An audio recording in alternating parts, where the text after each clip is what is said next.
大家好，我是 Suran 在中国. Hey everyone, it's Suran in China. How y'all doing today? I hope you're having a simply fantastic day.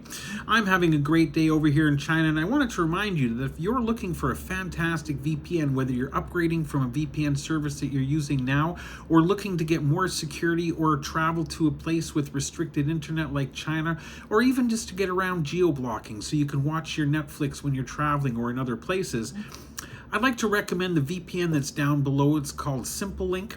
In the description, there's a link down there. It's really easy to use. It's been working fantastic for me. I use it on all my devices.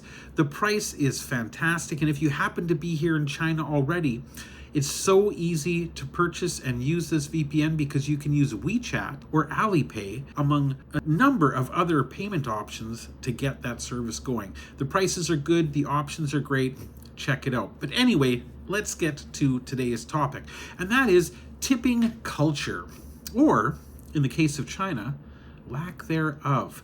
Now, in China, it's literally considered abnormal to give a tip, to the point that when I first came to China and received some simply fantastic food and excellent service, and I tried to tip the little old lady who was running the restaurant, she scolded me. And I, of course, didn't speak Chinese at that time, so I had to ask one of the Chinese teachers what was going on because she was shouting at me because I tried to give her a $1 tip. And he told me, first he asked me, he said, "Did you give her more money than she asked for?" I said, "Yeah, I gave her a tip of 5 renminbi. And he said, "No, you simply can't do that, because by doing so, in your culture, it's considered a polite gratuity, an appreciation of good service or good food. But in this culture, you're telling her that you think she's poor and needs charity." So she was actually very offended by me trying to give her a tip. Now, in general, these days, if you were to give your server, bartender, taxi driver, somebody like that a tip, they would probably take it graciously, just because everybody wants a little bit of extra money these days, but it is by no means required. The service industry here pays their employees a living wage. And this is the biggest difference between the tipping culture and the service industry in China and in my own home country of Canada, and of course, North America. Now, even in other countries like England, I was really quite surprised to find out that they don't tip.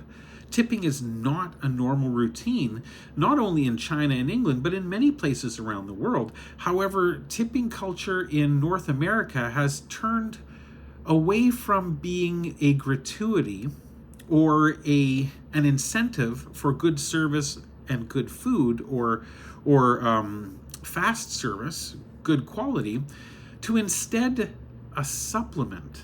And what I mean by that is employers have very ruthlessly used the tipping culture to keep the salaries of service industry employees incredibly low, at minimum wage, or in some cases lower. There are still places in North America where terrible restaurants and delivery companies and service industries can pay their employees lower than minimum wage, because there's the expectation that the customer will supplement their salary by paying tips, mandatory tips. When I was a kid, if we got 10 to 12% in a tip as a waiter in a restaurant, that was a great, fantastic tip.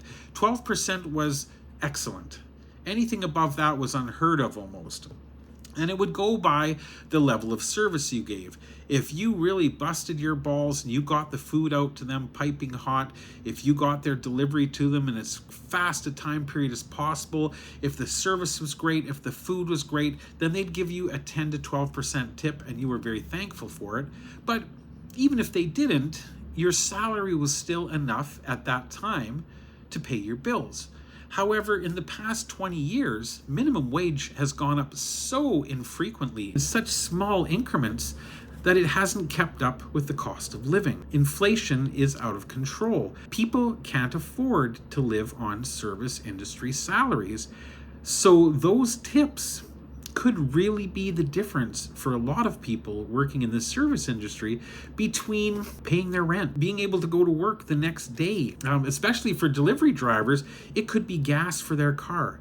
It could be a charge for their electric bicycle. There's just so many factors at play that did not affect the service industry when I was young. And it's just terrible. Not only are the salaries of the service industry incredibly and historically low, but the employers are now starting to take advantage in other ways.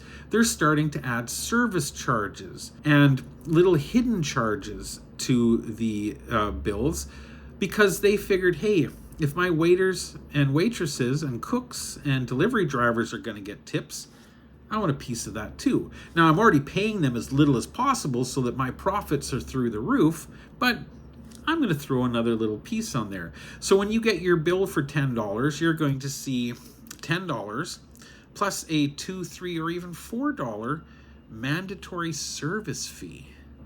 What? You know, and theoretically, in places like England and I believe in Canada, these are put on the bill automatically, but you can ask to have them removed. I'm not sure about in America, but a lot of people might not even notice.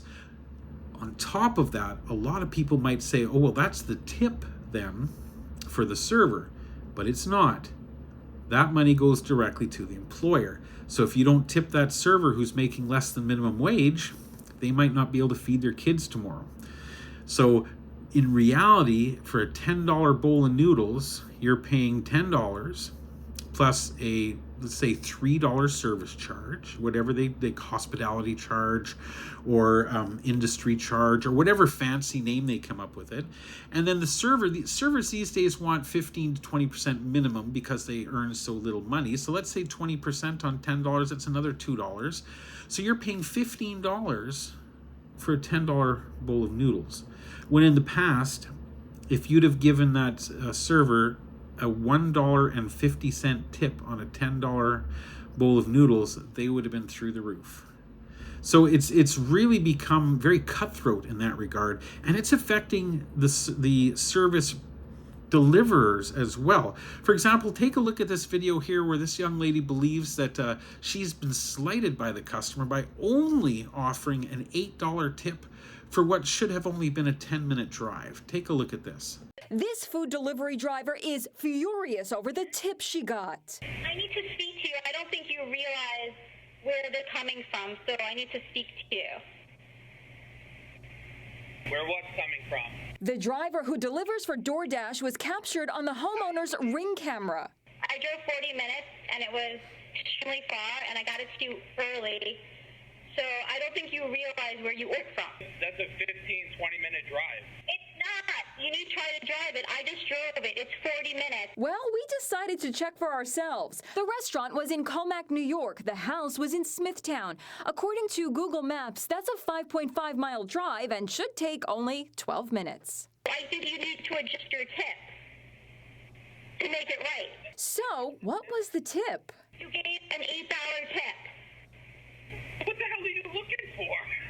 I gave an $8. Okay, I'm going to bring the food back. I'm going to bring the food back. Okay. That's right. She took the food back. Now, personally, if I was the owner of that restaurant or that delivery service and I saw that behavior, she'd have been fired on the spot. That is outrageous. It's one thing to complain about getting no tip, but it's another thing to complain to the customer that they didn't tip enough when $8, unless that food she delivered was worth well over $100, is incredibly unreasonable. However, even getting angry about not getting tipped and taking it out at work also is not acceptable. Take a look at this clip. This Domino's pizza guy is really upset about his last delivery. What follows next is an epic meltdown. 5 minutes out there in the rain and no tip! No tip! I wasn't having the best day. Once again, in that scenario, that employee were that my pizza company would have been fired, and so on. So this is going on and on and on and on. Now, companies like Uber Eats and DoorDash have taken it a step further. In the past, the delivery drivers were paid cash tips, when they delivered your food. So if the food arrived fast, if the food arrived hot, then you would give the tip, a good tip, to the driver.